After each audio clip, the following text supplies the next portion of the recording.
My husband and his family locked me and my daughter out during a snowstorm, laughing, "Freeze to death, useless coward."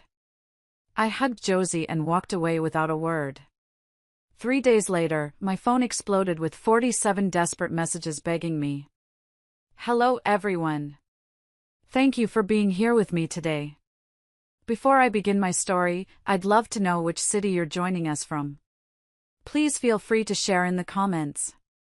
Now, let me take you into this story. My husband and his family locked me out of our house during a snowstorm, laughing through the window. "Freeze to death, useless coward." Those were the words my brother-in-law screamed at me while my 7-year-old daughter stood shivering beside me, her little hand gripping my coat so tight her knuckles were white. I got Josie, turned around, and walked away without a word. 3 days later, my inbox was flooded with 47 desperate messages begging me to come back. But I'm getting ahead of myself. Let me take you back to the night my marriage didn't just end, it froze over. It was Thursday. I had just finished a 12-hour shift in the ER. If you are a nurse, or you know one, you know that a 12-hour shift is never just 12 hours. It's 12 hours of adrenaline, heartbreak, sore feet, and skipping lunch. That specific day, we had lost a patient, a young father who had a heart attack. I was drained. Physically, emotionally, spiritually drained. All I wanted was to pick up my daughter, Josie, go home to my warm house, take a hot shower, and sleep for a week. The weather forecast had warned about a blizzard for days. In Minnesota, we don't panic about snow, but this was different. The radio kept saying life-threatening conditions and stay off the roads. By the time I picked Josie up from her after-school program, the world was white. The wind was howling like a wounded animal, shaking my SUV. Visibility was 0. It took me an hour to make a 20-minute drive. I finally pulled into our driveway just before midnight. The house was blazing with lights. Every single window was glowing. It looked like a beacon of warmth. I remember feeling a wave of relief. I thought, thank God, Derek is home, the heat is on, we made it. I grabbed Josie's backpack and held her hand. The snow was already up to my knees. The wind chill was 20 below zero. It was the kind of cold that hurts your lungs when you breathe. We trudged to the front door, heads down against the wind. I reached for my keys, my fingers stiff and clumsy in my gloves. I slid the key into the lock and turned it. Nothing. It didn't turn. I frowned, wiping the snow off the handle. I tried again. Maybe the lock was frozen? But no, the key went in, it just wouldn't turn. It was the wrong key. Or rather, it was the right key for the wrong lock. "Mommy, I'm cold," Josie whimpered, burying her face in my coat. "I know, baby, just a second," I said, panic starting to flutter in my chest. I rang the doorbell. Once. Twice. I pounded on the door. "Derek! Derek, open up! It's us!" I saw movement through the frosted glass of the living room window next to the door. The porch light flicked on, blinding me for a second. I squinted and saw my husband, Derek. He was standing there, looking out. But he didn't look concerned. He looked uncomfortable. He wouldn't meet my eyes. Then, he was shoved aside. My brother-in-law, Travis, took his place. Travis was holding a beer bottle, his face flushed red, grinning like he was watching his favorite comedy special. He unlatched the window just a crack. "Derek! The key isn't working. Let us in!" I shouted over the wind. Travis laughed. It was a cruel, sharp sound. "Yeah, about that, Val. We changed the locks today." I stared at him, confused. My brain couldn't process it. "What? Why? It's -20 degrees. Open the door." Autumn decided it would be funny, Travis said, taking a swig of his beer. Autumn is his girlfriend, a woman I had welcomed into my home. Plus, we're having a family meeting. No outsiders allowed. Outsiders? I'm his wife. Josie is his daughter. Open the damn door! I screamed, my patience snapping. Travis leaned closer to the crack in the window. I could smell the alcohol on his breath even from where I stood. Behind him, I saw my mother-in-law, Patricia, sitting on my favorite recliner, sipping wine. She looked at me, then looked away, smoothing her skirt. My father-in-law was laughing at something on the TV. They knew. They all knew we were out here. Sorry, Val, Travis sneered. House rules. No losers allowed tonight. I looked at Derek. He was standing in the hallway, staring at his shoes. Derek! I screamed his name. Your daughter is freezing. Do something. Derek looked up for a split second. I saw the hesitation. I saw him look at his older brother, then at his mother. And then, he looked back down. He did nothing. He chose them. In that moment, watching my husband cower in the hallway of the house I paid for, something inside me broke. Travis laughed again. Go find a shelter, Nurse Ratchet. Maybe you can work an extra shift. Travis, please, I begged, hate rising in my throat like bile. Just let Josie in. You can lock me out, but let her in. That's when he said it. The words that I will never, ever forget. He put his face right against the glass, his breath fogging it up, and shouted, "Freeze to death, useless coward. No girls allowed tonight." Then he slammed the window shut and locked it. I saw him turn around and high-five my husband. I saw my mother-in-law laughing. I stood there for maybe 30 seconds. My phone was at 2% battery. My car was running low on gas. The storm was raging around us. I could have picked up a rock and smashed the window. I could have kicked the door down. I could have called the police right then and there. But Josie was crying. Her little body was shaking so hard it vibrated against my leg. "Mommy, my toes hurt," she sobbed. If I stayed there arguing, if I waited for the police in this weather, she could get hypothermia. I looked at that house, the house my father left me, the house filled with people who supposedly loved us. And I realized they wanted me to beg. They wanted a show. I wasn't going to give them one. I didn't bang on the door again. I didn't scream. I just scooped Josie up into my arms, holding her close to share my body heat. "It's okay, baby," I whispered into her ear, though my own voice was shaking. "We're going on an adventure." I turned my back on my husband, on my home, and on my entire life. I walked back to the car, buckled Josie in, and drove away into the white darkness. Before we move on to what happened next, I just want to say thank you for listening to my story. If you're watching this from a warm place, let me know in the comments which city you are in. I'd love to know where you are joining me from. Driving away from my own house was the hardest thing I have ever done. My hands were gripping the steering wheel so tight my knuckles felt like they were going to pop through the skin. The heater in my old SUV was blasting on high, but I couldn't stop shivering. It wasn't just the cold, it was the shock. The roads were treacherous. The snow was falling so fast and thick that my headlights just reflected back at me, creating a wall of white. It's called a whiteout, and it's terrifying. You lose all sense of direction. You can't tell where the road ends and the ditch begins. I was driving 5 miles per hour, praying to a God I wasn't sure was listening anymore. "Mommy, where are we going?" Josie asked from the back seat. Her voice was small and scared. I forced a smile, looking at her in the rearview mirror. "We're going to a special late-night diner, honey. Like a secret mission. Doesn't that sound fun?"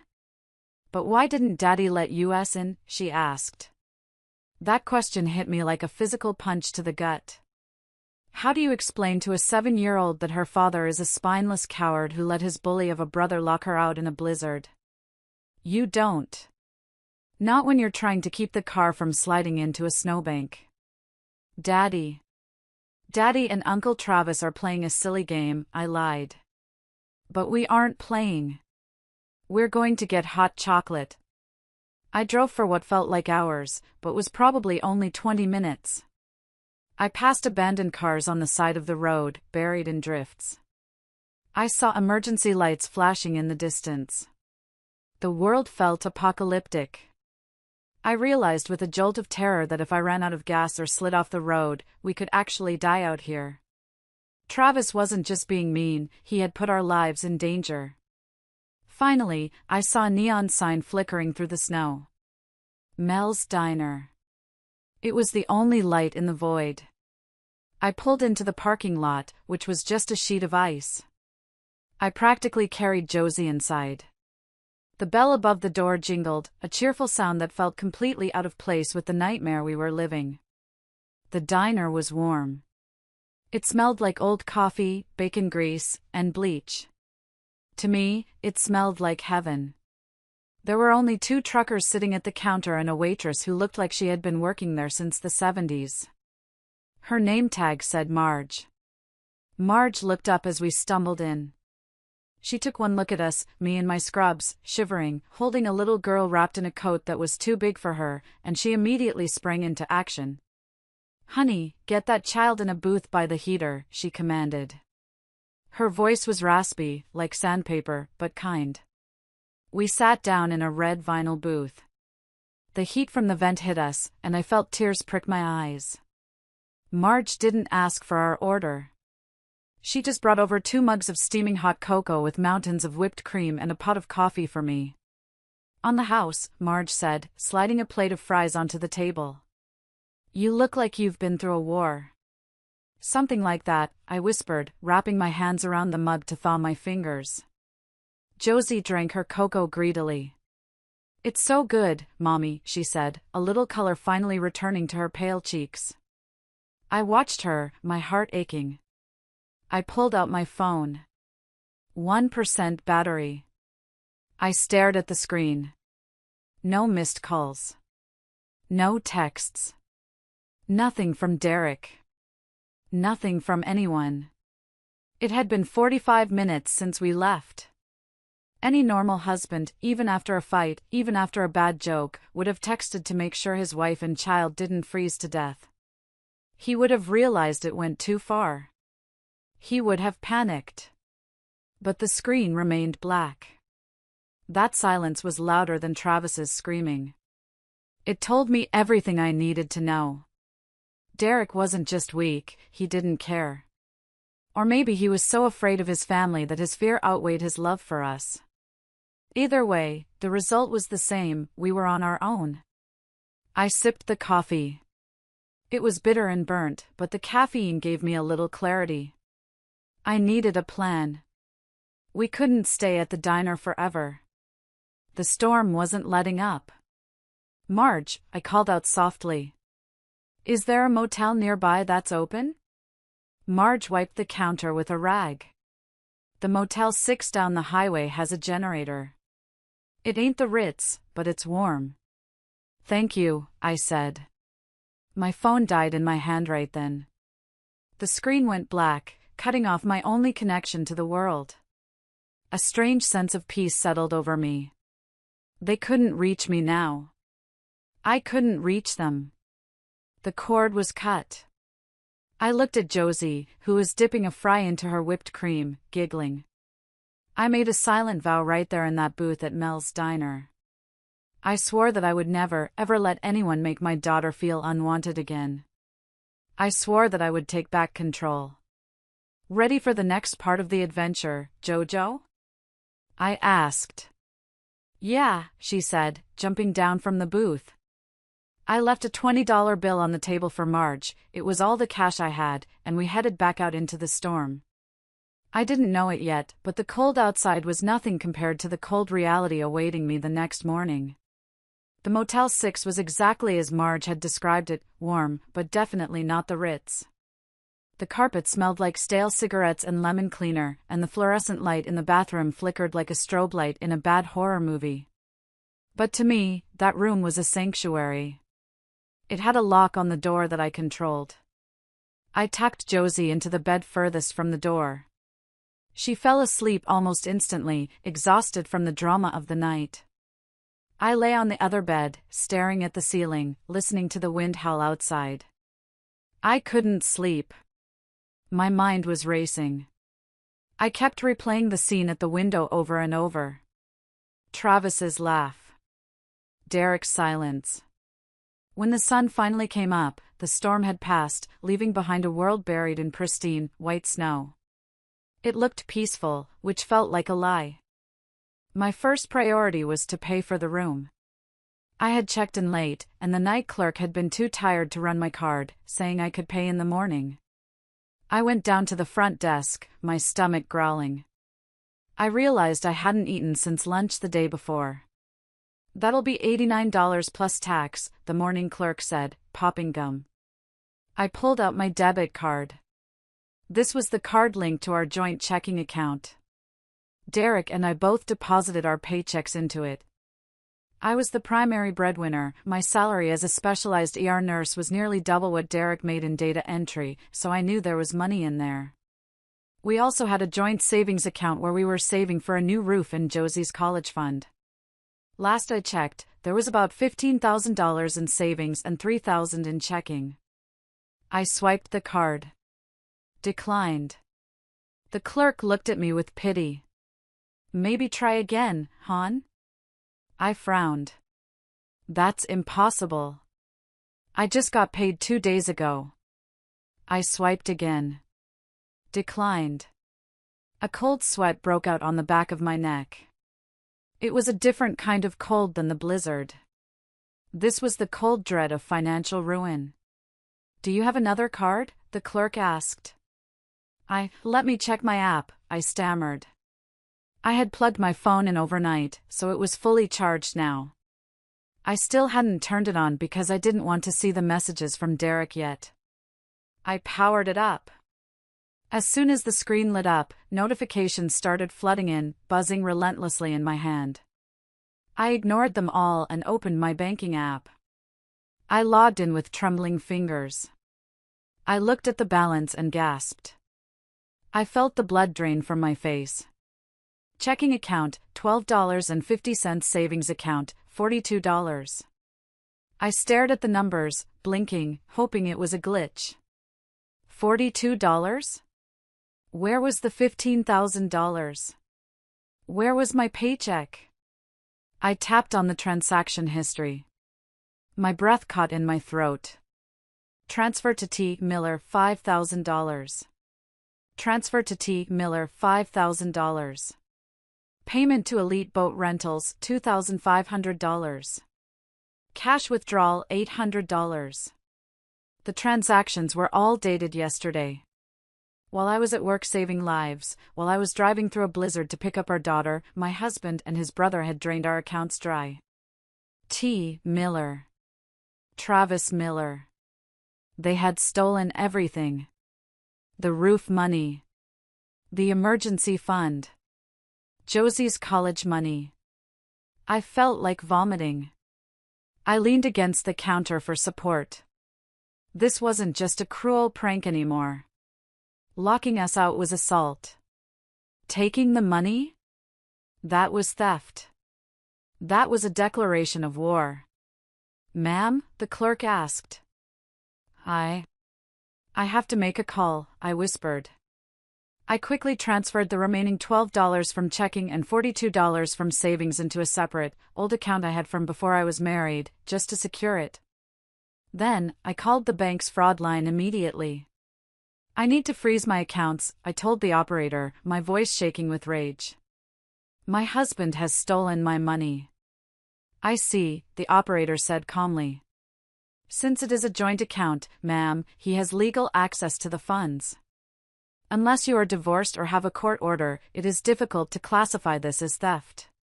"He emptied it," I practically screamed in the motel lobby. "He left me and his child with nothing." I can freeze the account so no more transactions can be made, the operator offered. But I cannot reverse the transfers without an investigation. Do it, I snapped. Freeze everything. And remove him from authorized access to my credit card. I hung up, my hands shaking uncontrollably. I paid for the room using an emergency credit card I kept in my wallet. Thank God I had kept one solely in my name. I went back up to the room. Josie was sitting up in bed, rubbing her eyes. Mommy, I'm hungry. I looked at my daughter. I looked at the $42 balance on my phone. I had no home to go to. My accounts were empty. My husband was a thief.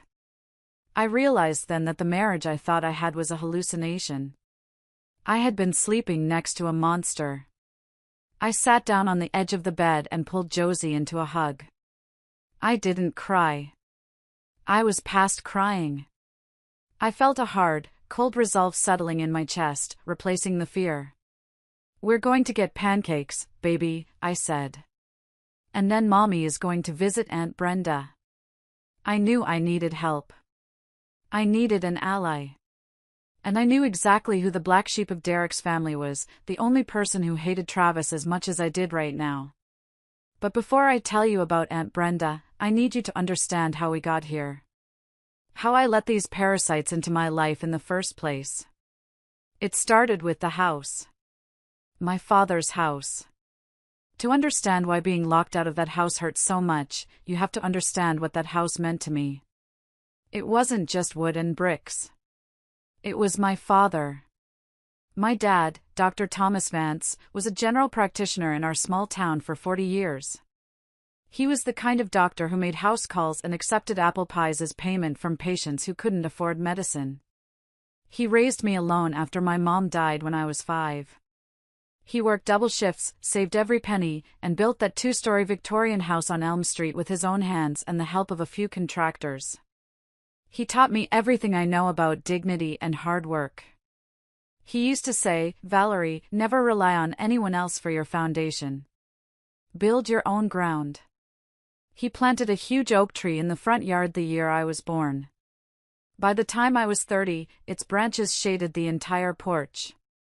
When Dad passed away 3 years ago from pancreatic cancer, he left the house to me. It was fully paid off. No mortgage. It was his final gift, a fortress to keep me safe. I met Derek around that time.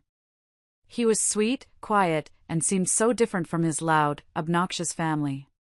He worked in IT support, didn't make much money, but I didn't care. I made a good salary as a nurse, and I had the house. I thought we were a team. The trouble started 18 months ago. Derek's parents, Patricia and Bob, were renting a condo downtown. Their landlord decided to sell the place, and they had 30 days to move. They claimed they were looking for the perfect retirement home and just needed a place to crash for a few weeks. It's just for 2 weeks, Val, Derek had pleaded, giving me those puppy dog eyes. They're family. We have the extra bedrooms. It's the Christian thing to do. I hesitated. I knew his parents were difficult. Patricia was critical and Bob was lazy. But I loved Derek, and I wanted to be a supportive wife. Okay, I said. 2 weeks. 2 weeks turned into 2 months. 2 months turned into a year. It started slowly. First, Patricia rearranged my kitchen. I came home from work to find my spices moved, my pots in different cabinets. It makes more sense this way, she said dismissively when I asked her about it. Then, Bob started parking his rusty truck on the grass, right next to Dad's oak tree. Driveway's too narrow, he grunted. Then came the comments about money. I paid the bills.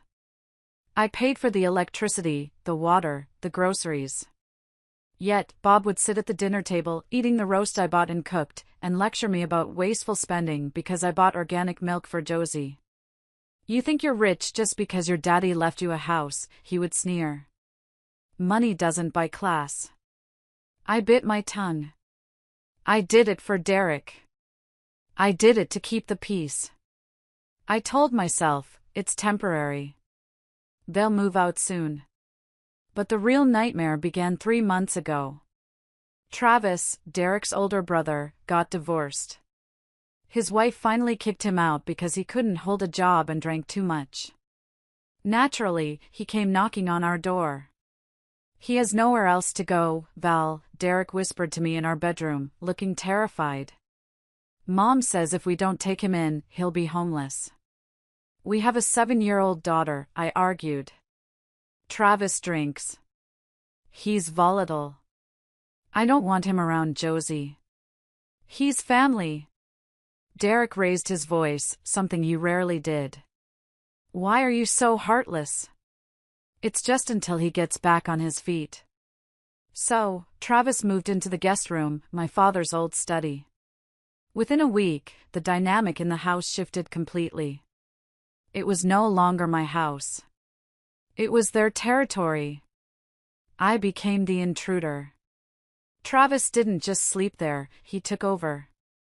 He sat in the living room in his underwear watching TV all day. He drank my wine. He complained about the food. And he started whispering in Derek's ear. I'd hear them in the garage. She bosses you around, man, Travis would say.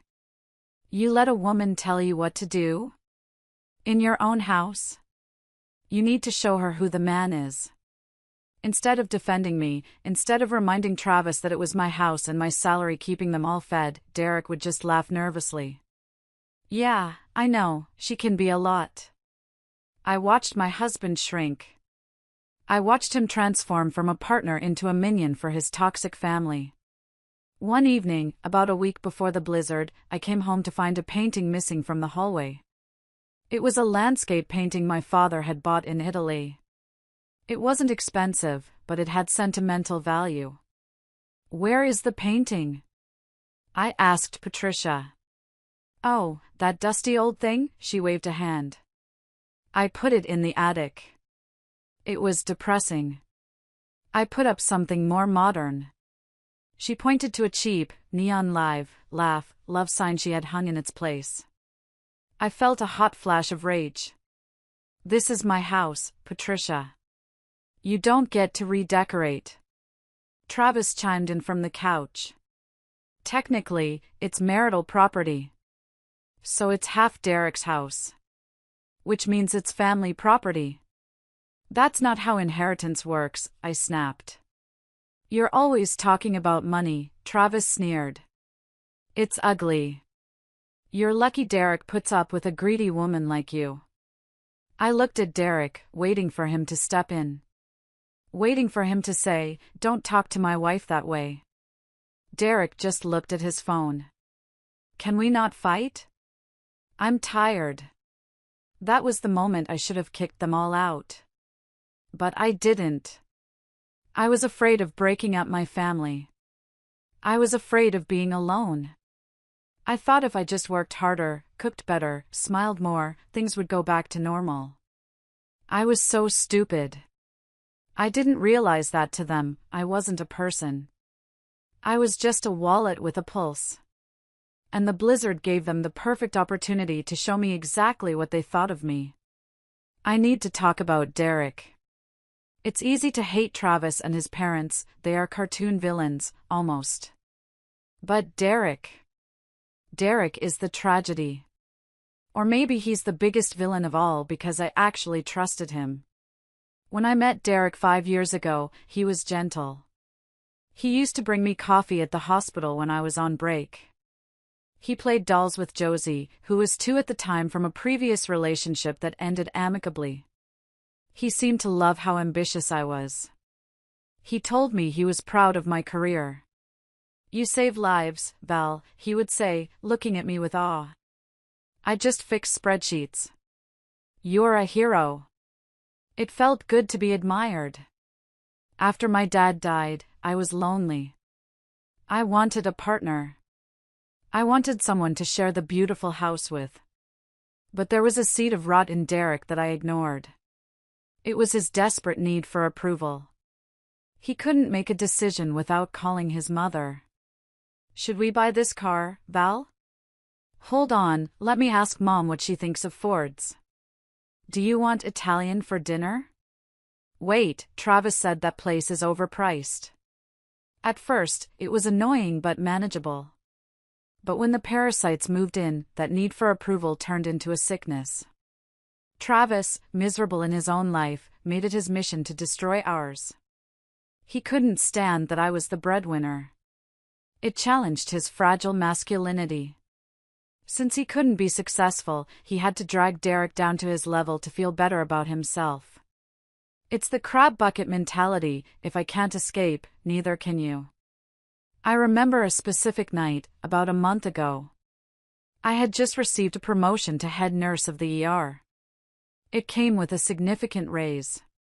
I came home excited, carrying a bottle of champagne. Guess what? I beamed, putting the bottle on the table. I got the promotion. Derek smiled, reaching for me. That's amazing, honey. I knew you. A promotion? Travis interrupted, walking into the kitchen and opening a beer. So, what? You're gonna be bossing more people around? Does that mean you'll be home even less? Derek's smile faltered. He pulled his hand back. Someone has to pay the bills, I said, trying to keep my tone light. It's embarrassing, bro, Travis said to Derek, ignoring me. Letting your wife wear the pants. My ex-wife tried that career woman crap. It means she doesn't respect you. A man should provide. I provide plenty, Derek mumbled, but he looked down at the table. Do you? Travis laughed. She makes what? Double your salary? You're basically her assistant. I saw the light go out in Derek's eyes. The pride he had for me vanished, replaced by shame. It's not a competition, I said firmly. We are partners. Partners, Travis scoffed. Right. That night, Derek didn't drink the champagne with me. He went to the garage with Travis. They stayed out there until 2 a.m., drinking. When Derek came to bed, he reeked of alcohol and resentment. Do you think I'm a loser? He asked in the dark. No, Derek. Of course not. Travis thinks you look down on me, he whispered. I don't care what Travis thinks. I care what you think. Maybe you should turn down the promotion, he said. I sat up, shocked. What? Why? So you can be home more. Cook dinner more. Mom says the house is getting messy. I lay back down, stunned silent. He was asking me to shrink myself so he could feel bigger. He was asking me to sabotage our financial future, Josie's future, because his unemployed brother called him names. No, I said into the darkness. I'm keeping the job. He rolled over and turned his back to me. That was the beginning of the Cold War. From that day on, Derek stopped being my husband. He became Travis's lieutenant. He started nitpicking my spending. He stopped asking about my day. He started making snide comments about my ego. He was being programmed. Day by day, hour by hour, his family was rewriting his brain. They convinced him that I was the enemy, that I was controlling him, that I was the reason he wasn't happy. And the terrified little boy inside Derek believed them. Because it was easier to blame me than to stand up to them. So when the blizzard came, and Travis suggested the prank, Derek didn't see it as cruelty. He saw it as a test. A test of his loyalty to the clan. And to pass the test, to finally get a high five from his big brother, he had to sacrifice me. He sold his wife and child for a pat on the head. But back in the motel room, looking at my empty bank account, I realized something. If he was willing to play dirty, I had to stop playing nice. I had to stop being the hero nurse and start being a surgeon. I needed to cut the cancer out. Day 3. The silence broke. I was sitting in the motel room, eating stale donuts with Josie. I had finally turned my phone network back on after keeping it in airplane mode to save the last drops of battery before I charged it. As soon as the connection established, the phone vibrated so hard it nearly fell off the table. It didn't stop. Buzz. Buzz. Buzz. It was like an angry insect. 47 messages. Voicemails. Missed calls. I took a deep breath, picked up the phone, and started reading. It was a fascinating case study in manipulation. I could see the timeline of their emotions just by the timestamps.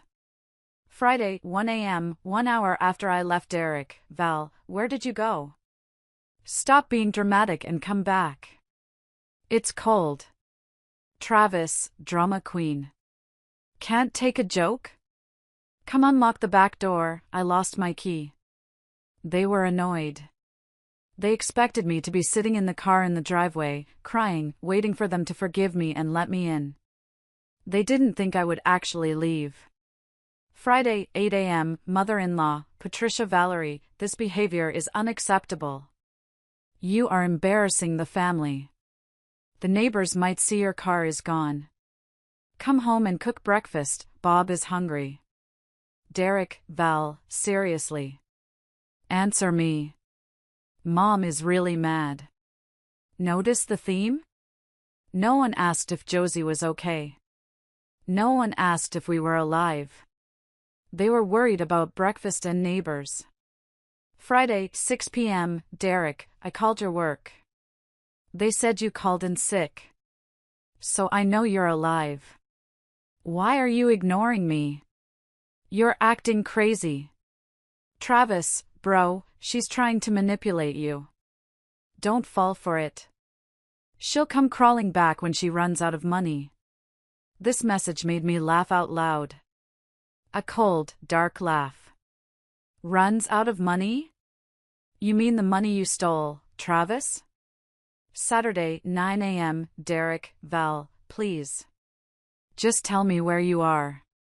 I'm worried. Derek, are you with a guy? Is that it?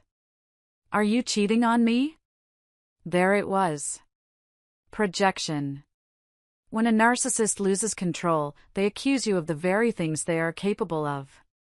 Saturday, 2 p.m., mother-in-law, I can't believe you took Josie.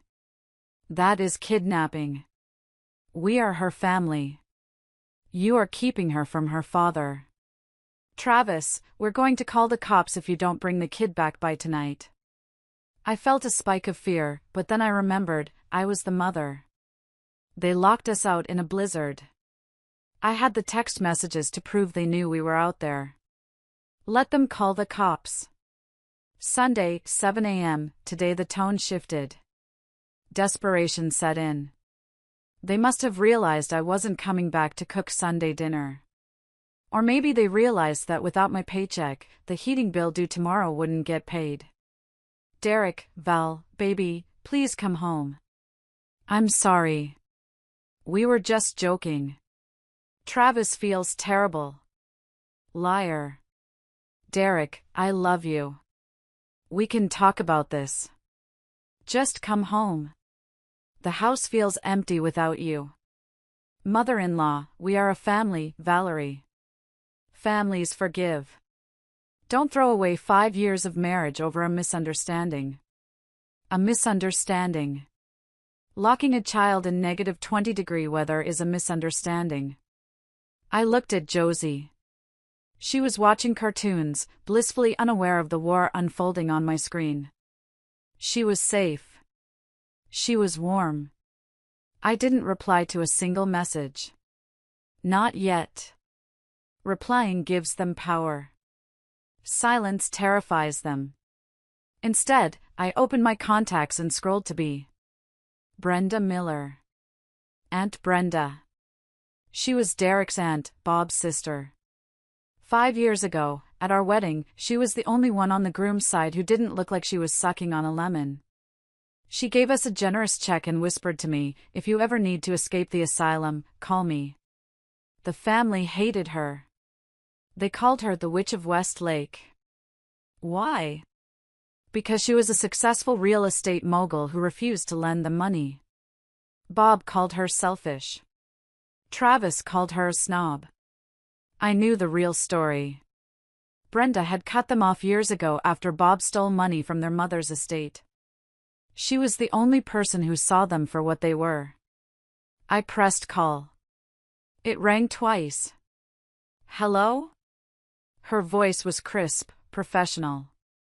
Aunt Brenda? I said, my voice finally cracking. It's Valerie. Derek's wife. There was a pause. Valerie? You sound terrible. What did those vultures do to you? They locked me out, I sobbed, the dam finally breaking. They locked me and Josie out in the blizzard. And they stole all the money. Where are you? Brenda asked immediately. Her voice dropped an octave, becoming deadly serious. The Motel 6 off the highway.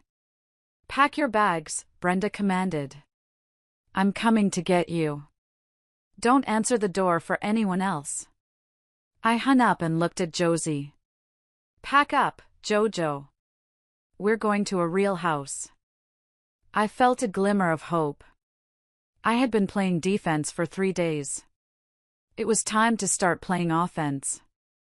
30 minutes later, a sleek black Range Rover pulled into the slushy parking lot of the Motel 6. It looked like a spaceship compared to the rusted sedans and trucks around it. Aunt Brenda stepped out. She was 60, but looked 45. She wore a camel-colored wool coat, designer boots, and oversized sunglasses even though it was cloudy. She didn't look like a witch. She looked like a savior. She walked straight to our room door, where I was waiting.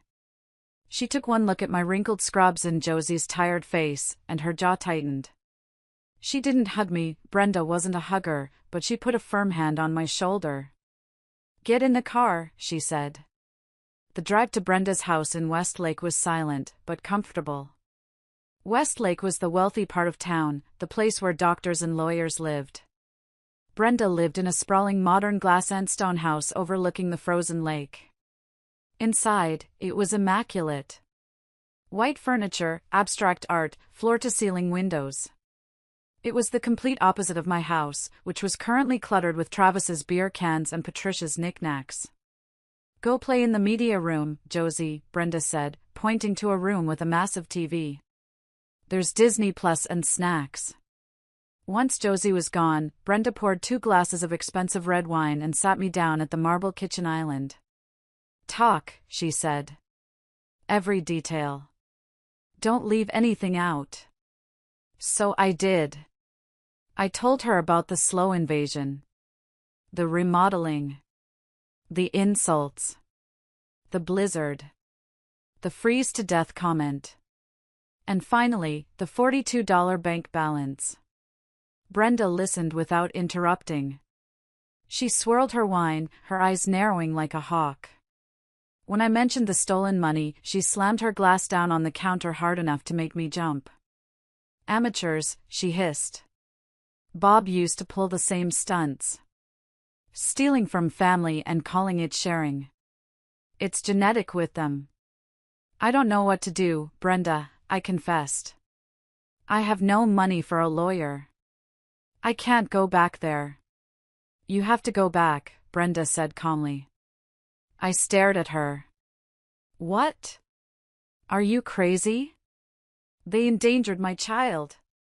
Valerie, listen to me, Brenda leaned forward. If you file for divorce now, what happens? You have a joint account that is empty. It's he said she said about the money. They will claim you spent it. They will drag out the custody battle. Travis will lie and say you abandoned the home. She pulled out her phone and started typing. You need evidence, she continued. You need undeniable proof of their theft, their abuse, and their unfitness to be around a child. You need to catch them red-handed. I can't live with them, I whispered, shaking my head. I hate them. Good. Use that hate, Brenda said. Hate is fuel. Tears are useless. She slid her phone across the counter towards me. It was a contact card for a lawyer named Marcus Stone. Marcus is a shark, Brenda said. He handled my divorce and my business lawsuits. I've already texted him. He'll take your case pro bono as a favor to me. But he needs ammo.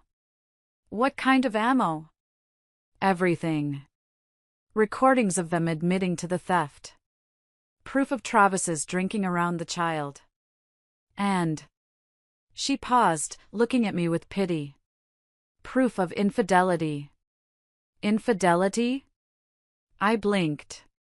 Derek isn't cheating. He's a coward, but he's not a cheater. He barely leaves the house. Brenda raised an eyebrow.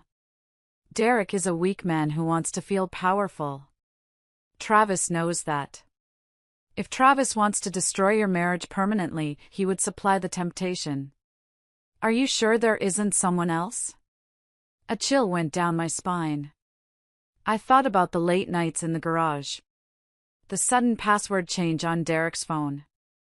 The way he wouldn't look at me. I don't know, I stammered. Find out, Brenda said. If he is cheating, and we can prove he spent marital assets on an affair while draining your savings, we can destroy him in court. We can get you full custody, the house, and alimony. So the plan is... I go back?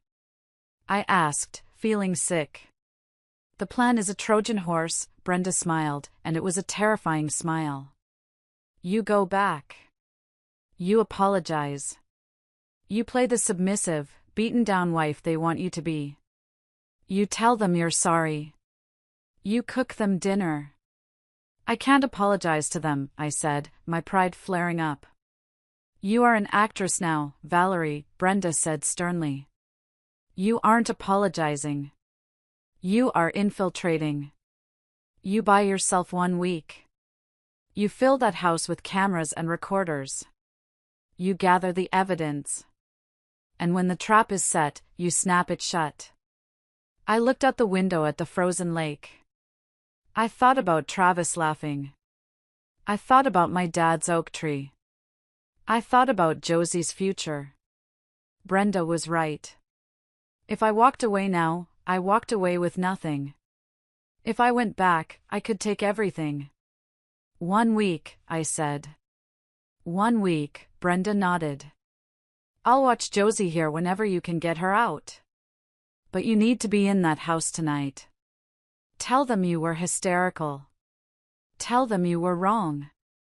I finished the wine in 1 gulp. It tasted like blood. Okay, I said. I'll do it. Leaving the safety of Brenda's mansion felt like stepping out of an airlock into space. I left Josie with Brenda for the night, telling her it was a sleepover with the rich aunt, so she wouldn't have to witness my humiliation. I drove back to my house. The driveway had been plowed, likely by the neighbor, not Derek. The lights were on. I sat in the car for 10 minutes, hyperventilating. I had to turn off the part of my brain that had self-respect. I had to turn off the head nurse who gave orders and saved lives. I had to become the little woman. I pulled out my phone and sent the text Brenda and I had drafted. To Derek, I'm coming home. I'm sorry. I overreacted. I checked the bank account and I panicked, but I know we can work this out. Please let me in. It was physically painful to type I overreacted.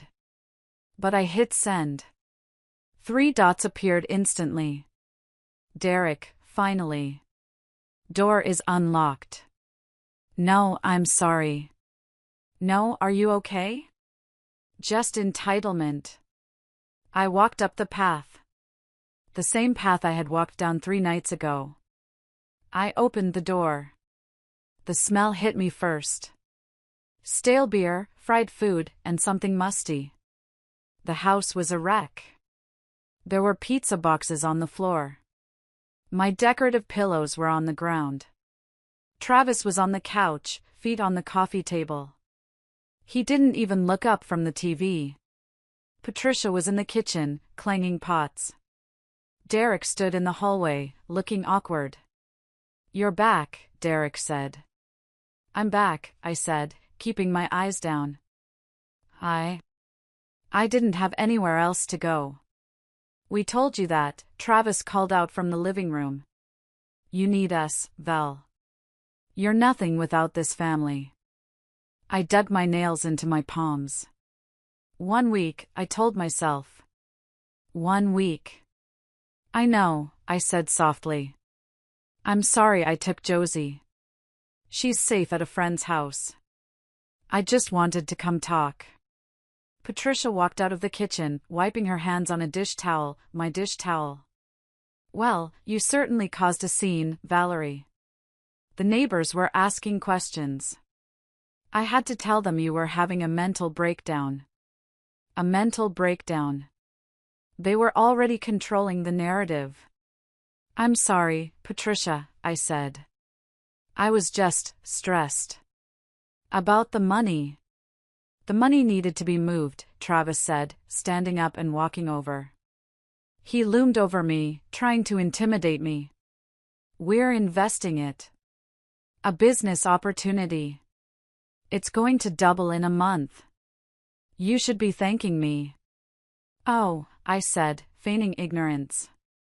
"I didn't know." "Derek didn't explain it." "Derek doesn't need to explain everything to you," Travis sneered. "He's the man of the house." "Right," I said. "I understand now." I looked at Derek. "Can we start over? I can pick up extra shifts to make up for the cash flow while the investment grows." Derek's eyes lit up. He looked relieved. He looked pathetic. Yeah, that sounds good, Val. Extra shifts would be great." Of course. They wanted the money back. They had drained the cow dry, and now they needed the cow to start producing milk again. "I'm going to take a shower," I said. "I'm exhausted." "Dinner is at 6, Patricia said. "Since you're back, you can cook tomorrow." "My back is hurting." "Okay," I said. I walked upstairs to our bedroom. It was messy.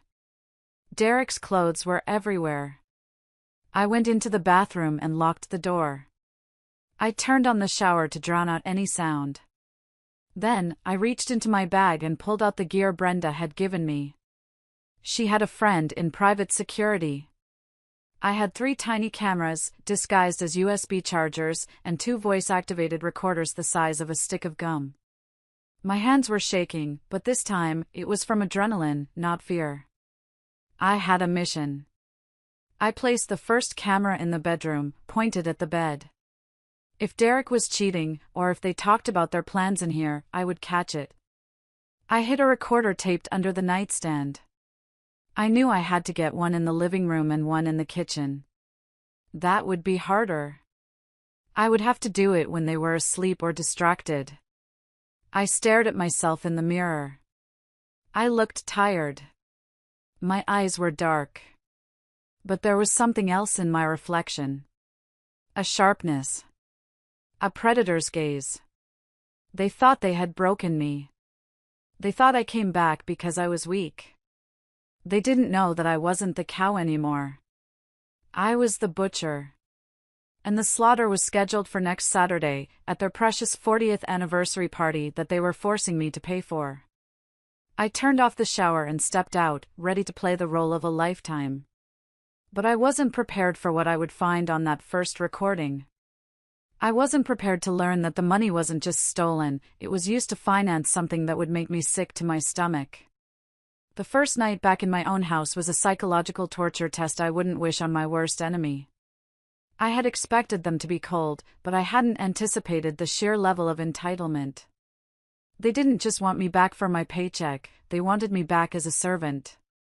I woke up on Monday morning at 5 a.m., my internal alarm clock set for my nursing shift. But then I remembered, I had taken personal leave for the week. This was my week of espionage. I walked downstairs to the kitchen. It looked like a fraternity house after a rager. Sticky beer spills on the counter, a mountain of dirty dishes in the sink, and a smell that was a mix of stale pizza and dirty laundry. Patricia was already up, sitting at my kitchen island, drinking coffee from my favorite mug, the one Josie gave me for Mother's Day that said "World's Best Mom." "Good morning," I said, keeping my voice small and meek. Patricia didn't look up from her iPad. "The coffee maker is loud. You should buy a quieter one." It woke me up. I gripped the edge of the counter. "I'll look into that." "Since you're not working this week," she continued, waving a hand vaguely at the mess, "you can deep clean the kitchen. And Bob needs his shirts ironed. He has a meeting." Bob hasn't had a job interview in 10 years. His meeting was probably playing poker at the community center. "Okay," I said. "I'll do it." I spent the next 4 hours scrubbing. I got on my hands and knees and scrubbed the floor where Travis had tracked in mud. I washed the dishes they had soiled. I ironed Bob's oversized flannel shirts. Every swipe of the sponge, every hiss of the iron, I visualized scrubbing them out of my life. While I was cleaning, I was also working. When Patricia went to the bathroom, I slid a tiny voice recorder under the living room sofa, taping it to the wooden frame. When Travis went out to buy cigarettes, I plugged a USB charger camera into the outlet facing the dining table. By noon, the house was rigged. Travis came back around lunch, looking hungover. He flopped onto the couch I had just vacuumed. "Hey, Val," he shouted. "Make me a sandwich. Turkey. No mayo." I stood in the kitchen doorway. My instinct was to throw the toaster at him. But I remembered Aunt Brenda's words, "The Trojan horse doesn't bite, it waits." "Sure, Travis," I said. I made the sandwich. I brought it to him. "Thanks," he grunted, taking a bite. Then he looked at me with a smirk. "See? This is how it should be. You know, Derek was really thinking about divorcing you." I had to talk him down. I told him, "She's useful if you train her right." My blood ran cold. You told him that?" "Yeah. You're lucky I'm such a good brother. Most guys wouldn't take back a wife who abandons the family. You're on probation, Val. Don't screw it up." I forced a smile. A painful, tight smile. "Thank you, Travis. I appreciate you looking out for our marriage." I walked back to the kitchen, my hands shaking so hard I had to grip the sink. Probation. I was on probation in the house my father built, paid for by the salary I earned saving lives, judged by a man who hadn't paid a bill in his life. That night, Derek came home from work. He looked exhausted, but when he saw the clean house and the smell of roast chicken, which I made to sedate them, he relaxed. "Wow," he said, loosening his tie. "This is nice, Val. It feels like a home again." "I'm trying, Derek," I whispered, pouring him a glass of wine. "I really want to make this work." "I know," he said, patting my hand condescendingly. "I'm proud of you for swallowing your pride. It's very attractive." Later that night, while Derek was snoring beside me, I slipped out of bed. I went downstairs to the living room. The house was silent. I retrieved the recorder from under the couch and plugged it into my laptop, putting on my headphones. I fast-forwarded through the sounds of the TV and Patricia's complaining. Then, I found it. A conversation from that afternoon, while I was upstairs folding laundry. Travis's voice, "So, did you call the realtor?" Patricia's voice, "Yes. She said with the market right now, we can get $450,000 for this place easily." Travis, "Nice. That's enough to pay off my debts and get us that condo in Florida. Plus, enough for Derek to start fresh." Patricia, "But the deed is in her name." Travis, "Don't worry about that. I practiced her signature. It's easy. She's so stressed out right now, she won't even notice the paperwork if Derek slips it in with the insurance forms. Or we just forge it. Who's gonna check? I pressed pause. I sat in the dark, the laptop screen illuminating my face. Forgery. Real estate fraud. Conspiracy. They weren't just parasites. They were criminals. They were planning to sell my father's house out from under me and run off to Florida. I saved the file. I named it Evidence_1. I looked at the sleeping form of Travis on the couch. He had fallen asleep watching ESPN. I felt a strange sense of calm. They thought I was the maid. They didn't know I was the executioner. But the next recording would hurt more than the fraud. Because it wasn't about money. It was about betrayal in its purest, ugliest form. Tuesday. Day 2 of my undercover operation. I sent Josie to school from Aunt Brenda's house. I told Derek that Josie was staying with a friend from school for a few days because she was traumatized by the storm and needed space. He didn't even argue. He seemed relieved not to have to look his daughter in the eye. I went to work, which really meant I drove to a coffee shop 2 towns over to meet with Marcus Stone, the lawyer Brenda hired. Marcus was a sharp man in a tailored suit who looked like he ate nails for breakfast. He listened to the recording of Travis and Patricia planning the forgery.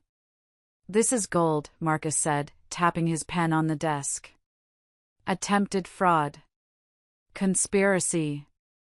But we need more to nail the coffin on the custody battle. We need to prove Derek is unfit, not just a victim of his family." "I found something else," I said, my voice trembling slightly. I pulled out the second recorder. I had retrieved it from the potted plant in the sunroom, where Derek liked to take his private calls. I played the file for Marcus.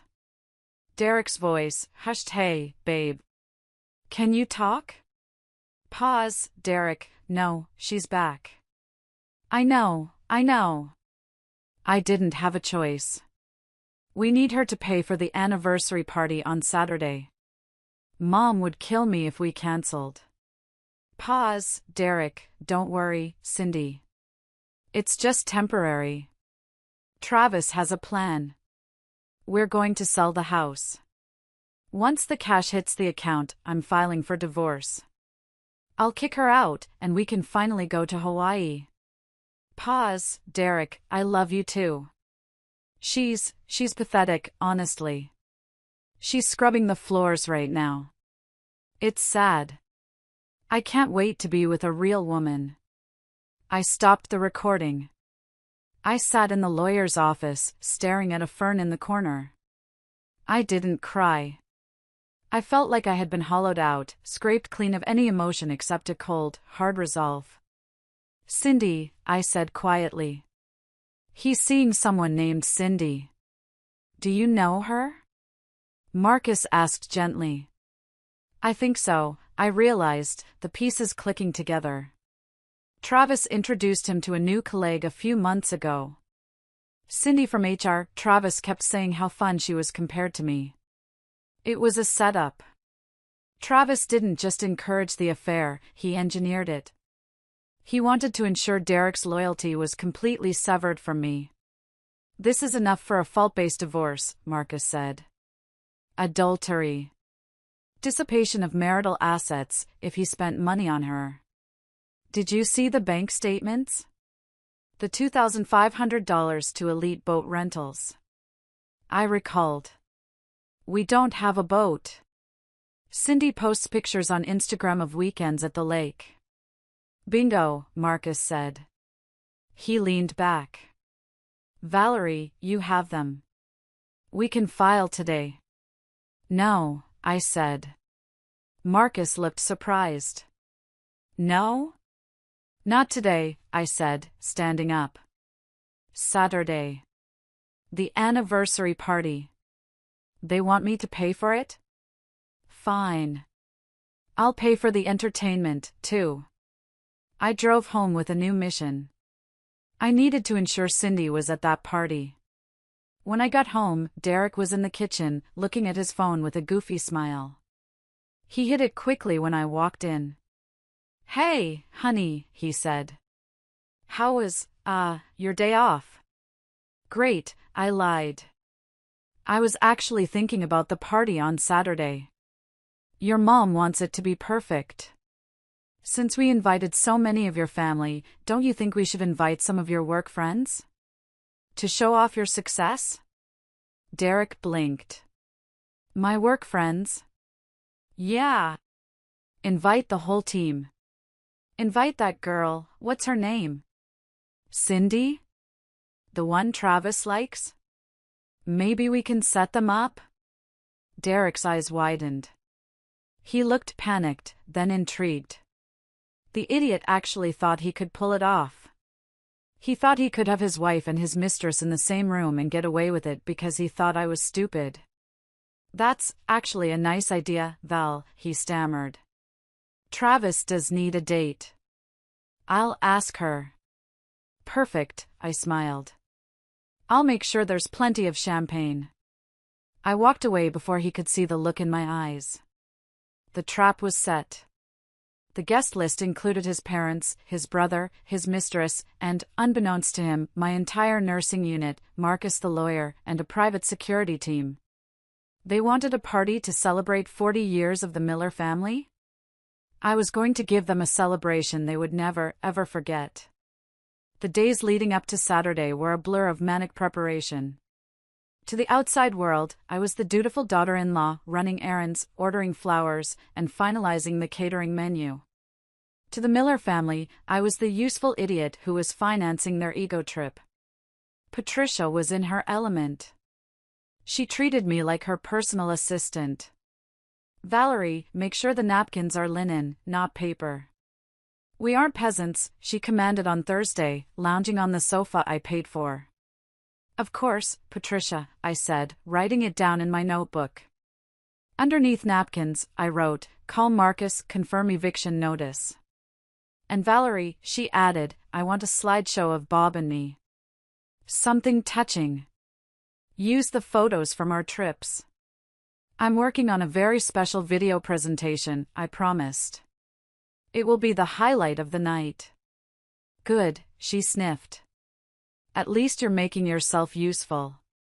Friday night, the day before the party, the house was buzzing. Travis was actually helping, by moving the furniture out of the living room to make a dance floor. He was whistling. He thought he was days away from being rich. I found him in the garage, smoking. "Hey Val," he grinned, blowing smoke in my direction. "Party's gonna be lit. Cindy is coming. She's bringing a friend for me." "That's great, Travis," I said. "I'm glad you'll have support." He laughed. "You have no idea." "Hey, thanks for paying for the booze."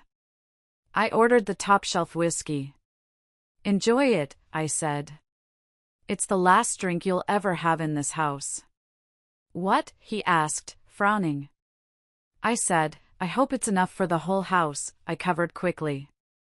He shrugged and went back to his phone. He was so arrogant, so sure of his victory, that he didn't even hear the threat. That night, I went to stay at Aunt Brenda's. I told Derek I needed to prep the gift bags there because there was more space. The truth was, I couldn't spend another night under the same roof as them without screaming. At Brenda's, the atmosphere was like a war room. Marcus was there. So was Sarah, my best friend and fellow ER nurse. "Okay, let's review the timeline," Brenda said, pointing to a whiteboard. 7 p.m. guests arrive, I recited. 8 p.m. dinner is served. 8:45 p.m. speeches. 9 p.m. the video. 9:05 p.m. the takedown. Sarah squeezed my hand. "Are you sure you can do this, Val? You can just let the lawyers handle it. You don't have to be on stage." I thought about the blizzard. I thought about Josie crying in the backseat. I thought about Derek calling me pathetic to his mistress. No, I said, my voice steady. They humiliated me publicly. They locked me out for the neighborhood to see. I need to end this publicly. I need them to know that I am not the victim. That's my girl, Brenda said, pouring me a tea. We have security stationed at the front and back doors. As soon as the video ends, Marcus will step in with the papers. The police are on standby for Travis regarding the fraud charges we dug up from his old job. Wait, you found fraud? I asked. Oh yes, Marcus smirked. Travis has a warrant in Wisconsin for writing bad checks. We just reminded the authorities of his current location. I slept soundly that night for the first time in a week. Saturday morning arrived with bright sunshine. It was the day of the party. I dressed with armor-like precision. Instead of the frumpy dresses Patricia usually pressured me to wear, I chose a sleek, navy blue dress that fit perfectly. I wore my hair down. I put on red lipstick. When I arrived at the house, caterers were already setting up. The house looked beautiful. My father's house. It was decorated to celebrate the people who were trying to steal it. The irony was suffocating. Derek met me at the door.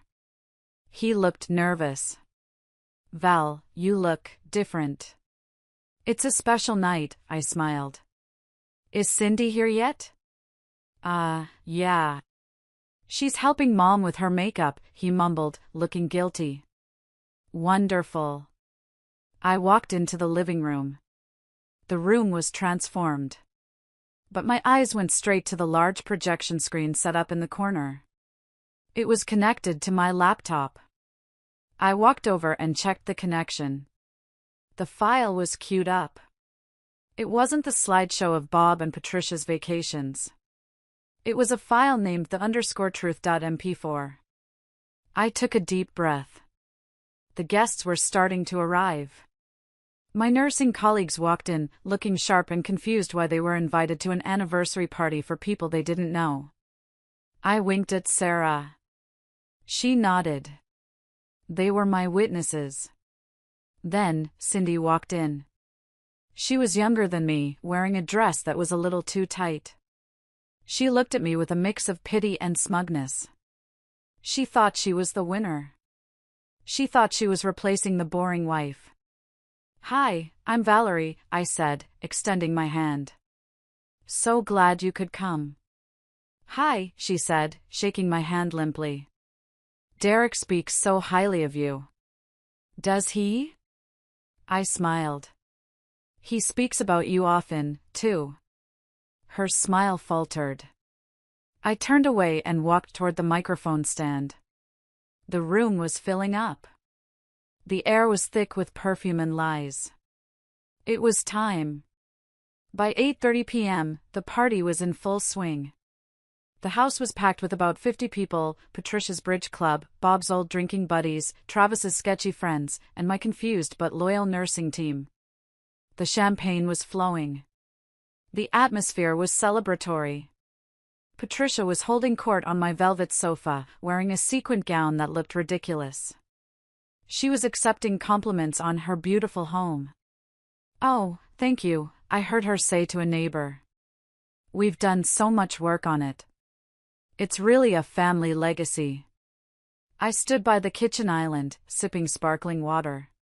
My heart was hammering against my ribs like a trapped bird, but my face was stone. Derek was hovering near Cindy by the punch bowl.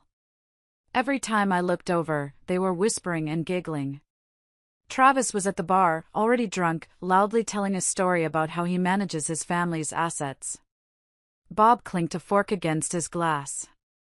The room went quiet. Attention, everyone. Bob bellowed, his face flushed. If I could have your attention. He stood up, swaying slightly. 40 years. 40 years I've been married to this wonderful woman, Patricia. And look at where we are. Look at this magnificent house our son has provided for us. He gestured to Derek. Derek smiled sheepishly. It takes a strong family to build a legacy, Bob continued. We've had our ups and downs, but we stuck together. We know what matters. Loyalty. Respect. I almost choked on my water. Loyalty? Respect? And I want to thank my son, Derek, and his wife, Valerie, Bob added my name as an afterthought, like a footnote, for opening their home. Even if Valerie did almost ruin the week with her little episode. A few people chuckled. My nursing friends didn't. Sarah looked like she was about to throw a chair. I held up a hand to stop her. Wait. But we forgave her. Bob laughed. Because that's what families do. Cheers. Cheers, the room echoed. Bob sat down, looking pleased with himself. And now, Patricia announced, standing up. I believe my daughter-in-law has prepared a special video tribute for us. She gestured to me with a queen-like wave of her hand. Valerie, dear, go ahead. Don't mess up the audio like you did at Christmas. The room turned to look at me. 50 pairs of eyes. Derek looked bored. Travis looked smug. Cindy looked impatient. I walked to the microphone stand near the screen. I adjusted the mic. My hands were steady now. The fear was gone. In its place was a cold, righteous power. Thank you, Bob. Thank you, Patricia, I said, my voice clear and amplified. You're right. This house is a legacy. My father, Dr. Vance, built it with his own hands. He taught me that a home is a sanctuary. The room went silent. This wasn't the speech they expected. You talk a lot about family, I continued, looking directly at Derek. About loyalty. So, I wanted to show everyone exactly what family means to the Millers. I wanted to show the true face of the love in this house. Derek frowned. He sensed something was wrong. He took a step forward. Val? I made a video, I said. Not of your vacations, but of the moments that really define who you are. I looked at Travis. He stopped drinking. Enjoy the show, I whispered. I hit the spacebar on my laptop. The lights dimmed.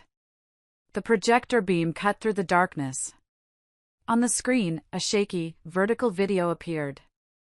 It was dark, snowy, and chaotic. But the audio was crystal clear. It was the footage I had recorded on my phone before it died that night in the blizzard. On screen, the view through a frosted window. Travis's face, distorted and ugly, holding a beer.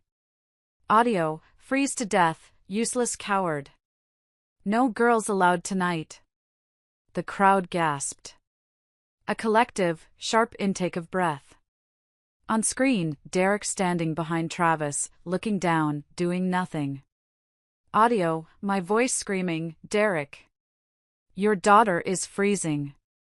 Audio, Travis laughing. Go find a shelter, Nurse Ratchet. I watched the room. Patricia's hand flew to her mouth. Bob froze. Cindy looked confused. But I wasn't done. The video cut to a black screen with a timestamp, Tuesday, 2 p.m. Audio, Derek's voice. Don't worry, Cindy. It's just temporary. Travis has a plan. We're going to sell the house. Once the cash hits the account, I'm filing for divorce. I'll kick her out. The silence in the room was deafening. It was heavier than the blizzard snow. I looked at Derek. His face was pale, drained of all blood. He looked like a ghost. He looked at Cindy. Cindy backed away from him, horrified. I looked at Travis. His jaw was unhinged. I looked at the audience. My colleagues were nodding, grim satisfaction on their faces. The neighbors looked sick. The video ended. The screen went white. I didn't turn the lights back on. I stood in the glow of the projector, holding the microphone like a weapon. That, I said, my voice cutting through the shock, is how my husband and his family treat their legacy. They locked a 7-year-old girl in a blizzard. They stole her college fund. And they plan to sell this house, my father's house, to fund a vacation for our mistress. I pointed at Cindy. She's right there. Say hi, Cindy. Cindy burst into tears and ran toward the door. The room erupted. Chaos. Absolute, beautiful chaos. The room exploded into noise. People were shouting, chairs were scraping against the floor. Patricia was clutching her chest, doing her best impression of a dying swan. Lies, she shrieked. It's all fake. Deep fakes. She's a witch. Travis lunged toward me. Turn it off. You bitch, turn it off. But before he could reach me, 2 large men in black suits stepped out from the kitchen shadows. Private security. One of them intercepted Travis, grabbing his arm and twisting it behind his back with practiced ease. Let go of me. Travis screamed. This is my house. Actually, I said into the microphone, my voice booming over the din. It's not. I looked straight at Derek. He was standing alone in the middle of the dance floor. Cindy had fled. His parents were hysterical. His brother was restrained. He looked at me, and for the first time in years, he truly saw me. He didn't see the doormat. He didn't see the ATM. He saw Valerie Vance, the daughter of Thomas Vance, the head nurse of the ER. Derek, I said. You wanted to sell the house? You wanted a divorce? He stammered, tears streaming down his face. Val, baby, please. It was just talk. I didn't mean it. Travis made me say it. Travis made you lock your daughter in the snow? I asked. I was scared, he wept. Please, Val. Don't do this in front of everyone. You did it to me in front of the whole neighborhood, I replied coldly. I took a deep breath. This was it. The moment I had dreamed of in the motel room. The moment of total reclamation. I looked out at the room, at the stunned faces of the guests, and then I looked directly into the camera lens of the videographer Patricia had hired. Oh, the irony. CTA start, I have held my tongue for 5 years. I have let these people walk over me to keep the peace. But peace without dignity is just submission. I did this tonight not for revenge, but for the truth. If you are listening to this, and you have ever felt small, ever felt used, ever felt like your voice didn't matter, I need you to know that you are strong enough to stand up. If you are with me right now, if you believe that justice is worth fighting for, please, take a second to hit that like button and comment the number 1 below. Let me know you're here. Let me know I'm not crazy. Your support tells me that I did the right thing. Comment 1 right now, and let's finish this together. CTA end. I turned back to Derek. I'm granting your wish, Derek, I said. I'm filing for divorce. But I'm not leaving. You are. The front door opened. A gust of cold air blew in, followed by Aunt Brenda and Marcus Stone. Behind them were 2 uniformed police officers. The room fell silent again. Marcus walked up to me and handed me a thick envelope. I handed it to Derek. What is this? Derek whispered. That is an immediate eviction notice, Marcus announced loud enough for the room to hear. And a restraining order. You, Travis Miller, Patricia Miller, and Robert Miller have 30 minutes to vacate the premises. If you refuse, you will be arrested for trespassing. You can't do this. Bob shouted, his face purple. Squatters' rights. We live here. Not when there is documented evidence of domestic abuse and child endangerment, Marcus countered smoothly. The video footage of the lockout constitutes a direct threat to the life of a minor. The judge signed the order an hour ago. Abuse? Patricia gasped. We love Josie. You told her to freeze to death, I reminded her. The police officers stepped forward. One of them approached Travis, who was still being held by security. Travis Miller? The officer asked. Yeah, so what? Travis spat. We have a warrant for your arrest from the state of Wisconsin for check fraud and grand larceny. And we have new evidence of financial theft from Mrs. Valery Miller's accounts. The officer pulled out handcuffs. The sound of the cuffs clicking shut was the sweetest music I had ever heard. No! Patricia screamed, rushing forward. He's a good boy. It's a mistake. Ma'am, step back, the officer warned. Travis was dragged toward the door, shouting obscenities at me. You'll pay for this, Val. You're dead. You hear me? I think you're the one who's going to pay, Travis, I said calmly. Specifically, the $15,000 you stole. I looked at Derek. He was holding the eviction papers, shaking. Pack your bags, Derek, I said. The party's over. The transformation of the party from a celebration to a crime scene was rapid and brutal. Most of the guests fled immediately after the police arrived. My nursing colleagues stayed, forming a protective wall around me near the kitchen. Sarah handed me a glass of wine. That, she whispered, was the most badass thing I have ever seen. The police were escorting Travis to the squad car outside. Patricia was wailing on the sofa, refusing to move. Bob was yelling at Marcus, trying to use legal terms he clearly learned from watching Judge Judy and getting them all wrong. This is entrapment, Bob shouted.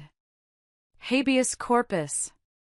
That's not what that means, Marcus sighed, checking his watch.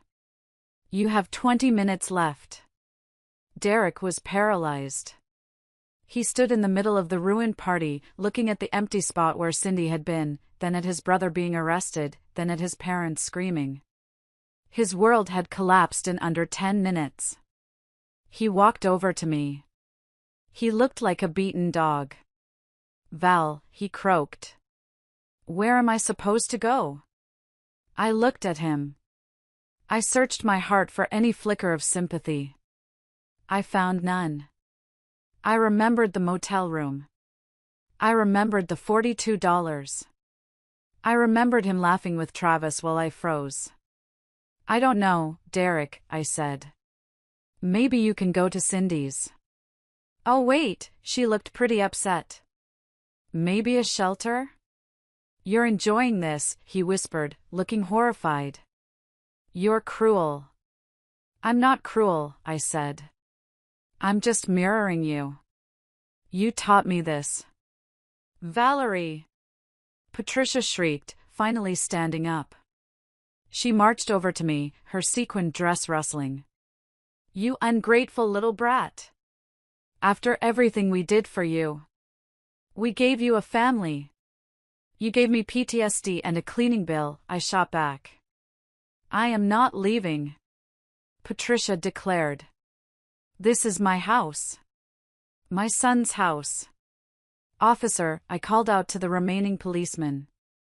These individuals are refusing to comply with the eviction order. The officer stepped in.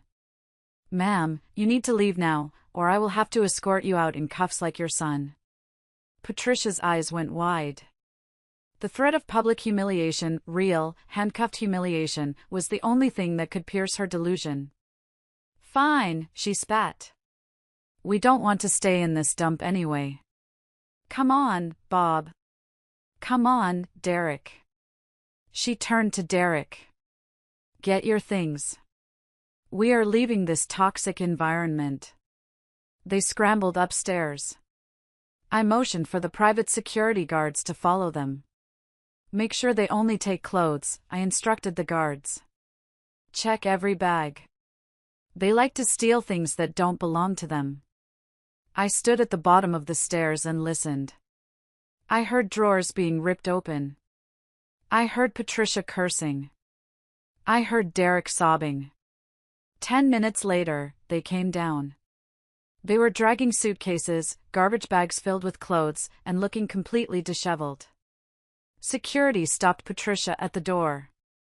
"Open the bag, ma'am," the guard said. "How dare you," she screeched. The guard unzipped her large tote bag. Inside, nestled among her sweaters, was my jewelry box. The pearl necklace my father gave me for my graduation. My grandmother's diamond earrings. I was just keeping them safe.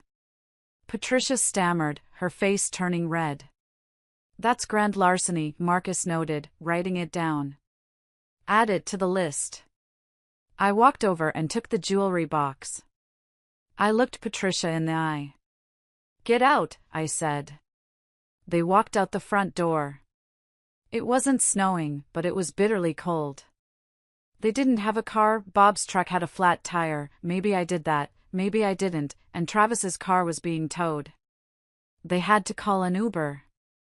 I watched from the window as they stood on the curb, shivering, surrounded by their garbage bags. It was a mirror image of me 3 nights ago. Except I had walked away with dignity. They were leaving in shame. Derek looked back at the house one last time. He saw me in the window. He raised a hand, like he was going to wave or beg. I closed the curtains. I turned around to face the empty, quiet room. Aunt Brenda was smiling. Marcus was packing up his briefcase. Sarah was sweeping up the confetti. I took a deep breath. The air tasted different. It tasted clean. "Is it over?" I asked Brenda. "The party is over," Brenda said. "The war? We just won the biggest battle. But now we have to bury the bodies. Legally speaking." I sank onto the sofa, the one Patricia had claimed for months, and kicked off my heels. I was exhausted, but for the first time in years, I wasn't afraid of going home. I was home. The silence in the house that night was heavy, but it wasn't lonely. It was the silence of a battlefield after the cannons have stopped firing. Sarah offered to stay the night, but I declined. I needed to reclaim my space alone. I spent the next 3 hours purging the house. I stripped the sheets off the bed where Derek slept and threw them in the trash. I gathered every beer bottle Travis left and smashed them into the recycling bin. I took down the love sign Patricia hung and snapped it in half over my knee. I found the painting of the Italian landscape in the attic, dusty but unharmed. I hung it back in its rightful place in the hallway. When I finally went to bed, I slept in the middle of the mattress, limbs sprawled out. No snoring husband. No anxiety about breakfast. Just peace. The next morning, Sunday, I picked up Josie from Aunt Brenda's. "Is the bad game over?" Josie asked as she climbed into the car. "Yes, baby," I smiled. "Game over. We won." "Where are Daddy and Grandma?" "They went on a long time out," I said. "They won't be coming back for a long time." Josie thought about this for a second. "Okay. Can we get a dog now?" I laughed, tears pricking my eyes. Yes. Yes, we can." The next 2 weeks were a blur of legal proceedings. Marcus was a beast. He filed the divorce papers on grounds of adultery and cruelty. Because we had the video evidence and the recording of Derek admitting to the affair, Derek didn't have a leg to stand on. We froze the sale of the house immediately. The realtor Patricia had contacted turned out to be a scam artist friend of Travis's, so we dodged a bullet there. But the real satisfaction came from the criminal charges. Travis was extradited to Wisconsin to face his fraud charges there, but not before being charged in Minnesota for theft of our joint assets. It turned out he had used my $15,000 to pay off a gambling debt to a loan shark, not an investment. Patricia and Bob were living in a cheap motel on the outskirts of town. Without Derek's income, which I had cut off, and without access to my house, they were destitute. They called me 50 times a day. I blocked their numbers. Then came the day I had to go to the police station to give a formal statement regarding the theft. I saw Derek there.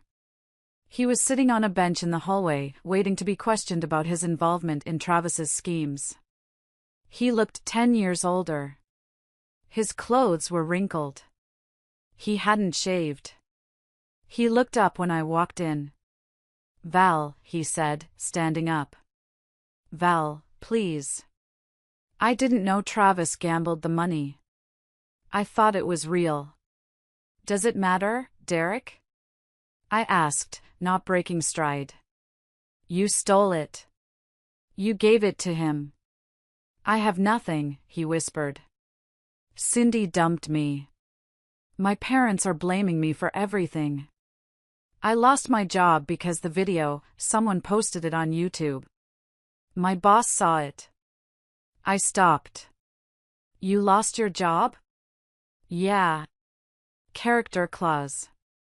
They said they can't employ someone who endangers children." He looked at me with pleading eyes. "I'm homeless, Val. Can I just sleep in the garage? Just for a few nights?" I looked at this man. The man I vowed to love in sickness and in health. But this wasn't sickness. This was a choice. "No," I said. "But I'm your husband." "My husband died the night he watched me walk into a blizzard," I said. "You're just a stranger who looks like him." I walked into the interrogation room and closed the door. That afternoon, I went to the animal shelter with Josie. We walked past the cages, looking at the barking dogs. In the corner, there was a scruffy terrier mix with sad eyes. He looked a bit beaten down, but his tail wagged tentatively when Josie approached. "This one," Josie said. "His name is Banjo." We took Banjo home. That night, as Banjo curled up at the foot of Josie's bed, protecting her in a way her father never did, I finally felt the last knot of tension in my chest loosen. The house was safe. My daughter was safe. And I was free. 6 weeks later, the court date arrived. Divorce court is usually a messy, dragged-out affair. But when you have a mountain of evidence provided by a top-tier lawyer, it moves surprisingly fast. Derek didn't even have a lawyer. He represented himself, wearing an ill-fitting suit he must have borrowed from Bob. He looked small in the courtroom, dwarfed by the mahogany tables and the stern expression of Judge Harrison. I sat next to Marcus, dressed in my best white suit. I felt invincible. "State your name," the judge said. "Derek Miller," he mumbled. "Mr. Miller," the judge looked over her glasses. "I have reviewed the evidence submitted by the plaintiff. The video footage, the financial records, the transcripts. I must say, in my 20 years on the bench, I have rarely seen a case of such egregious marital misconduct."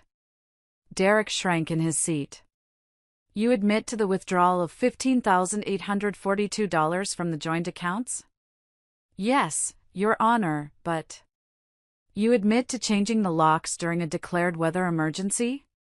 "It was a prank, A prank?" The judge's voice was like a whip. "Leaving a child in negative temperatures is not a prank, Mr. Miller. It is abuse." The gavel came down hard on every ruling. The house, awarded 100% to me. Since it was inherited property and kept separate until they tried to steal it, and considering Derek's attempt to defraud me of it, he lost all claim to marital equity in the home. Custody, sole legal and physical custody to me. Derek was granted supervised visitation only, contingent on him completing a parenting class and anger management course. Support, Derek was ordered to repay the $7,900, his half of the stolen money plus penalties, and pay child support. Since he was unemployed, the judge ordered his wages to be garnished immediately upon his future employment. Restraining orders, permanent restraining orders against Travis, Patricia, and Robert Miller for me and Josie. When the judge said, "Case closed," I let out a breath I felt like I had been holding for 2 months. I walked out of the courtroom. Derek followed me. "Val," he called out. I turned around. Marcus stepped between us, like a bodyguard. "Back off, Mr. Miller," Marcus warned. "I just want to say goodbye to my wife," Derek said, tears in his eyes. "Val, I'm sorry. I really am. I miss you. I miss Josie. I miss the house." "You miss the house," I corrected him. "You miss the comfort. You don't miss me." "I do. I love you." "No, Derek. You love having a mommy. You love having someone pay your bills and tell you you're a good boy. Go back to your mother. She's the only woman you're capable of loving." I turned and walked down the courthouse steps. The sun was shining. The snow from the blizzard had long melted, replaced by the slush of early spring. I got into my car where Aunt Brenda was waiting. "How did it go?" she asked. "Total victory," I said. "Good," she handed me a latte. "Now, let's go celebrate." I booked us a spa day. We drove away. I saw Derek standing on the sidewalk, looking lost. A bus pulled up, blocking him from view. When the bus pulled away, he was gone. Later that week, I heard the news about the rest of them. Travis took a plea deal in Wisconsin. He was sentenced to 3 years in prison for fraud. Patricia and Bob couldn't afford the motel anymore. They moved into a trailer park 2 hours away. Patricia tried to friend me on Facebook under a fake name to spy on me, but I blocked her instantly. They were gone. The weeds had been pulled from my garden. You would think that after the court case, I would be perfectly happy. And I was, mostly. But there is a phantom pain that comes after amputating a limb, even a gangrenous one. I spent a few nights crying. Not for Derek, but for the time I wasted. 5 years. I gave that man 5 years of my youth, my energy, my love. I mourned the dream of the happy family I thought I had. But healing isn't a straight line. One evening, about 3 months after the divorce, I was in the front yard planting tulips around the oak tree. Banjo was chasing a squirrel. Josie was drawing with chalk on the driveway. A beat-up sedan pulled up to the curb. It was Derek. He didn't get out. He just rolled down the window. He looked better than he did in court, but still rough. He was wearing a delivery driver uniform. I stood up, wiping dirt from my hands. Banjo barked, a low warning growl. "Hey," Derek said. "You're not supposed to be here, Derek," I said, checking the distance. Restraining order. I know. I had a delivery on the next street. I just wanted to see. He looked at Josie. Josie looked up, saw him, and then looked back at her chalk drawing. She didn't run to him. She didn't wave. She just went back to drawing. That broke him. I saw his face crumble. "She hates me," he whispered. "She doesn't hate you," I said. "She's indifferent." "That's worse." "I'm trying, Val," he said. "I'm working. I'm taking the classes. Is there any chance, in the future?" I looked at him. I looked at the house behind me. The house was glowing in the sunset. It was peaceful. It was mine. "Derek," I said softly. "You chose your family. You chose to stand behind Travis while he abused us. You can't undo that." The snow melted, but the frost killed the roots. "There is nothing left here for you." "I made a mistake," he sobbed. "A mistake is forgetting to take out the trash," I said. "Locking your family in a blizzard is a character flaw." "Goodbye, Derek." I turned my back on him. Val, he called out. I didn't turn around. I walked over to Josie. Who is that man? Josie asked. Just someone who used to live here, I said. Come on, let's go inside. I'm making tacos. Yay! Tacos! Josie cheered, jumping up. We walked inside and locked the door. Not to keep people out, but to keep the warmth in. I heard Derek's car drive away. It was the last time I ever saw him. That night, I sat by the fireplace with a glass of wine. I looked around the living room. It was just me, my daughter, and my dog. It wasn't the picture-perfect family society tells you to want. But it was real. It was safe. And it was full of love. I realized then that I hadn't just survived. I had evolved. The blizzard didn't kill me. It woke me up. It has been 6 months since the night of the blizzard. Life is different now. Better. The house looks different. I painted the living room a warm sage green, Patricia hated green. I bought a new, ridiculously comfortable sofa that Travis never sat on. The kitchen smells like fresh coffee and cinnamon, not stale beer. I'm still the head nurse at the ER. In fact, I got another raise last month. But now, when I come home, I don't feel dread. I don't have to shrink myself to fit into someone else's fragile ego. Aunt Brenda comes over for dinner every Sunday. She's teaching Josie how to play chess. You have to think 3 moves ahead, she tells her. Never let them see you coming. We visited the oak tree yesterday. It's thriving. The branches are full of green leaves. I told Josie about her grandfather, about how he built this house with love. We have to protect it, Josie said, patting the bark. We do, I agreed. And we protect ourselves. I still get messages from women who saw the video.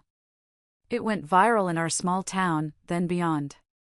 Strangers reach out to tell me their stories, stories of toxic in-laws, narcissistic partners, and the fear of leaving. I tell them all the same thing: you are not a doormat. You are the architect of your own life. If they lock you out, build your own door. I'm dating again. Just casually. A nice doctor from the hospital named Mark. He respects me. He asks about my day. And most importantly, he has his own house and healthy boundaries with his mother. But I'm not in a rush. I'm happy just being Valerie. Sometimes, when it snows, I get a little anxiety. I remember the cold. I remember the feeling of the key not turning. But then I look at Banjo sleeping by the fire, and I look at Josie doing her homework at the kitchen table, and the fear melts away. They wanted me to freeze to death. They wanted me to be a useless coward. Instead, I set their world on fire, and I used the heat to warm my home. So, to anyone listening who feels trapped in a storm right now, keep walking. Find your diner. Find your Aunt Brenda. And when you're ready, go back and reclaim what is yours. Because the only thing that should freeze is the relationship that hurts you. Thank you for listening to my story. I'm Valerie, and I'm finally warm.